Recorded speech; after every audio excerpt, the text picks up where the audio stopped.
So I finally got my Amazon Luna invite. I actually got a little bit over a week ago. So the first thing I wanted to do now that I have access to Luna was do a quick little overview with you, just show you a little bit about what happens when you do get your invite, when you do get accepted into the beta as they continue to roll this service out, and just show you a little bit about your access, your subscriptions, your options for games, and we're going to get over into the Amazon Luna app and go over that really quickly. So the first thing I want to show you is the Get Started with Game channel. So this page is very similar to what you would see before you get accepted to the beta, changed just slightly. Luna Plus channel, $5.99 a month is the early access price, unlimited hours of play, growing library of games, up to 1080p 60, 4K coming, stream on 2 devices at a time, play on PC, Mac, Fire TV, web apps for iPhone, iPad, and select Android phones. Then you have the Ubisoft Plus channel, which is $14.99 a month. This matches the subscription price for Ubisoft Plus on PC. If you subscribe to Ubisoft Plus on PC, that includes Luna and Stadia, so you can get access to those Ubisoft games that way. Or if you're not subscribed on PC or don't even have a PC capable of running the games and you just want to subscribe through Luna to get access to the Ubisoft games for $15 a month, you could do that. For me, it feels a little bit steep if I'm only looking at playing those games on Luna versus the subscription. I use it with PC, Luna, and Stadia, and it makes it feel really worth it for me. And on PC, you get so many games compared to what's on Luna and Stadia. But if Luna happened to be your only avenue, you would be able to purchase this individually here and have the Ubisoft channel. They will be adding channels down the road. This is just to get things started. In the Ubisoft Plus channel, you have unlimited hours of play, up to 1080p 60, 4K coming, stream on 1 device at a time, play on the same array of devices, download PC versions of games, and more through the Ubisoft Connect app, which that's referring to that subscription carrying over to PC. If you're playing over there, you'll have access to all of those games as well. So the other page you'll get access to when you accept your invite is the Welcome to Luna page. Choose where you want to play. Download and install Luna on your Windows PC, Mac, or Fire TV. You can also play using the Chrome browser on a Windows PC or Mac. Play on iPads and iPhones with the Safari web browser, or on select Android phones with the Chrome web browser. Log in with the same Amazon account you used to accept your Luna invitation. And this works really well. I've been trying this across multiple devices. I'm going to have a lot of videos coming out on Luna as we go into the new year, playing on different devices, comparing it to other services such as GeForce Now, Stadia, and just kind of seeing how it holds up. It's definitely a different business model. I want to see how the gaming itself holds up. And then, of course, your Luna Plus channel. Of course, my subscription is active for Luna Plus. And this is the same thing right here. Same kind of information about where you can stream to devices, that kind of thing. You can access your settings, that getting started page, your account, your playlist, library, and home. And all the games are listed down through here as well. But we're going to take a look at all those over on the app. So let's just jump over into the Luna app real quick, and we're going to take a look at that. All right, so we're over here on the Luna app, and this is where I'll show you kind of how things work over here. I do have the Luna controller on order. When that comes in, I'll do a full kind of overview of that controller.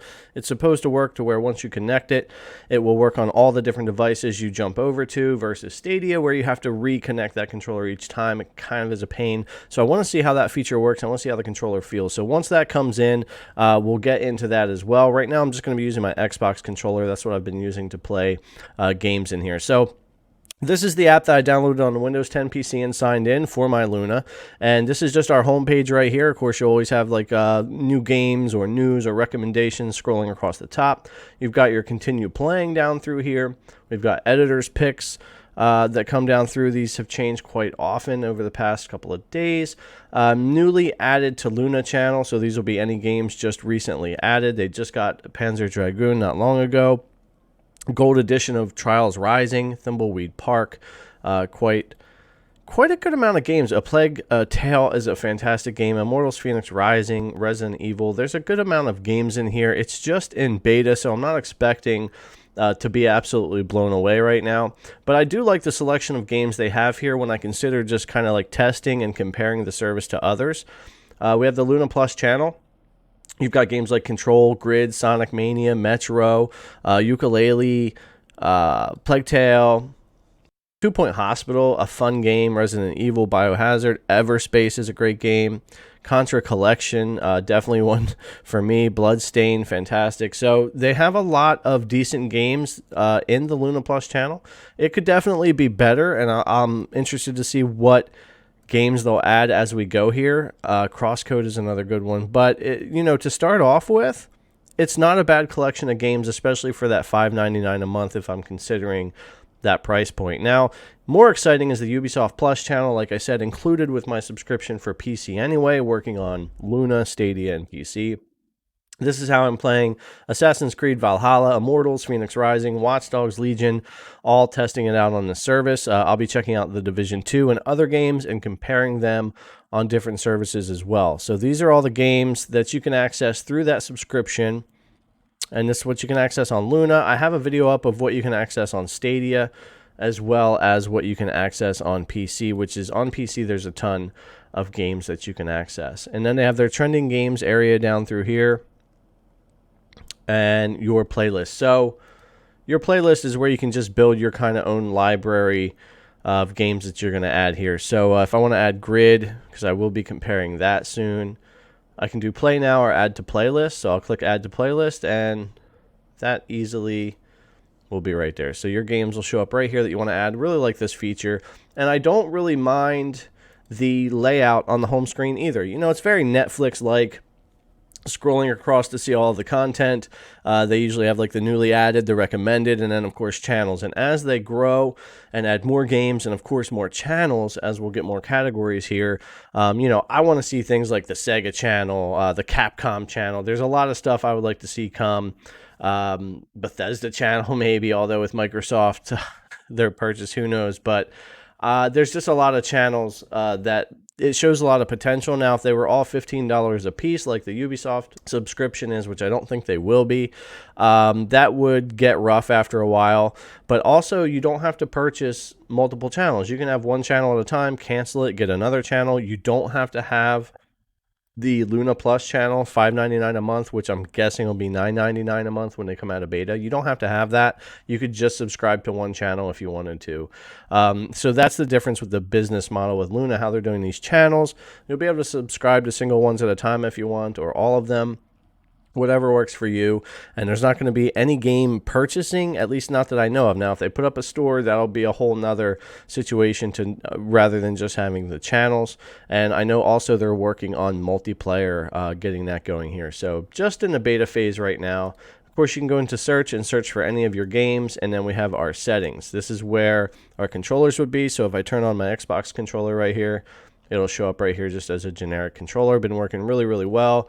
We have our account where you can go in and manage your subscription, your purchase history, one-click settings, and all of your devices. You've got parental controls that you can adjust inside your settings. Audio and video quality right now set to standard HD video data usage up to 10 gigabytes per hour, pretty standard. And then coming soon, stream up to 4K. So at least they are, even though it's not 4K right now, at least they're saying it's coming. GeForce Now, I've been bugging them when we might be able to see 4K streaming. And it's just unknown right now. They've had nothing to announce. But I like at least seeing here that they are planning on it. And you do know that the 4K is going to be coming soon. I would imagine in beta and in the data gathering phase that they're in right now, they're not super interested in pushing out the 4K. And then you have your audio control, automatic stereo, 5.1, 7.1. You have your account linking. This is where I linked my Ubisoft subscription and account that I already had. And then it instantly unlocked all those games over here on Luna. You have your help and feedback section where you can send information, your about and legal, and sign out. So pretty easy on your settings and not a lot of options. You pick your, in GeForce Now, you can pick more about your bit rate and your resolution and things like that. And then here, there's not a lot of options right now for beta. You're pretty much running standard and then what you want to do for your audio. So jumping over here to the library, this is literally a list of all the games included with your subscriptions. This is all the channels you would subscribe to. So right now there's only the Luna Plus channel and the Ubisoft channel. I'm subscribed to both. So all of the games for both of those channels show up here. So if I want to see all of the games in alphabetical order, what's offered on the service, I can just scroll down through here and see. This is a feature I would like to see added to GeForce Now as well. If you're not familiar, when you're on GeForce Now, you have to search for your game in the bar up top, unless it happens to show up in featured or something in the bar at the bottom. And you got to search for it, find it, and then add it. It's not a big deal. And with Steam, you can sync your games. That's great. So it's not a big deal, but I would like to have a place to just go see all of the games besides the website actually in GeForce Now that are available and what stores support it. But anyway, really nice. I'm glad that all of your subscription, all of your games that you can access are listed right here in the library. Add any of those you want to play to your playlist and you're good to go. All right, so I've been rambling on about the app enough. I think that's good enough of a quick overview just to show you what's going on. The next thing I want to do is launch this into Immortals Fenyx Rising. You can see how long does it take to get into the game, what it looks like playing it. And then in the future here, very soon, I've got comparisons coming out for you, comparing things like Valhalla and other games to Stadia and GeForce Now and so on. So let's go ahead and just fire up Immortals Fenyx Rising and see how that's running here on Luna. I'm going to speed past this, but generally this is very similar to how you'll launch a game on GeForce Now. I'll do a more in-depth on this when I do timers versing it against GeForce Now. But for now, I want to get us right into what we're going to take a look at here. And we're going to have two benchmarks running. This is going to be the high and the ultra high, or the highest that you can go in the preset. Motion blur turned off on both. You can see we're on the Tesla T4, the Xeon Platinum 8259. We'll see that when we get to the end. But there's just such a huge difference in the smoothness of the frames. I started the game in Ultra, and it was so bad I wasn't sure if it was the stream quality issues or if it was the way the game was running. The benchmark and some other things told me pretty quickly that it's how the game was running, and knocking it down to high gave me such a better experience. Having it all the way up on Ultra just was very, very laggy and giving a lot of issues with this system, with the rig they have the game running on. But here we go. Side by side at the end. That is the 8259 like I was talking about, the Tesla T4, and you had a 43 average and 57 average, and what a difference in the smoothness of just how it felt. So right here is where I loaded into Ultra for the first time, and it felt so janky, so horrible just moving around. I knew there was something up, so that's what prompted me to get into the benchmarks and to compare the high and the Ultra, skipping the very high. I don't think that would really work as well either, but I could just tell things here just were not running properly at all. So the first thing I did was pause the game, and I spin the character around here.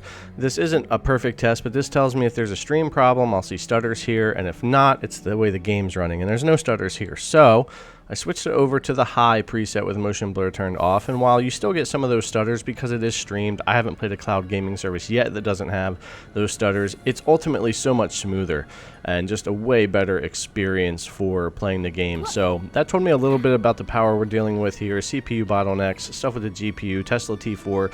These systems that they run these cloud games on aren't really gaming hardware, and that's where I think things like Xbox's xCloud and stuff in the future could really take advantage, because we'll actually be playing these games on actual gaming hardware and streaming it. But ultimately, though, things were working pretty well once I got things dialed in here.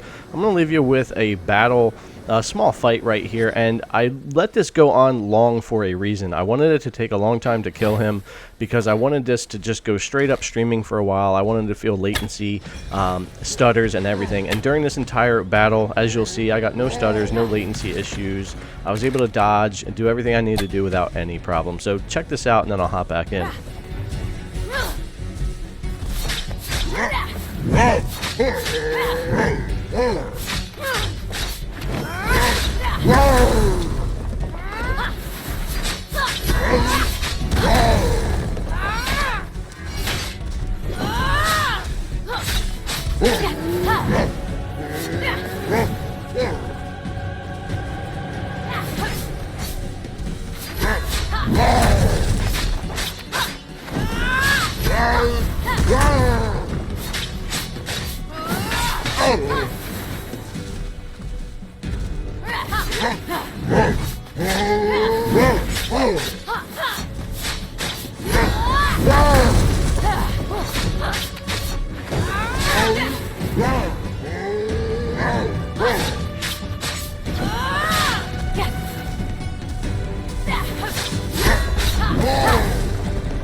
Alright, that's going to bring us to the end of the video. Immortals Fenyx Rising running on Luna, kind of giving us a base idea of how this system's running. Hope you guys enjoyed the video. If you haven't already, subscribe to the channel, hit that notification bell, give a thumbs up, leave a comment, all that kind of stuff. Thanks for coming to check out the video. Really appreciate it, and I'll see you guys in the next one.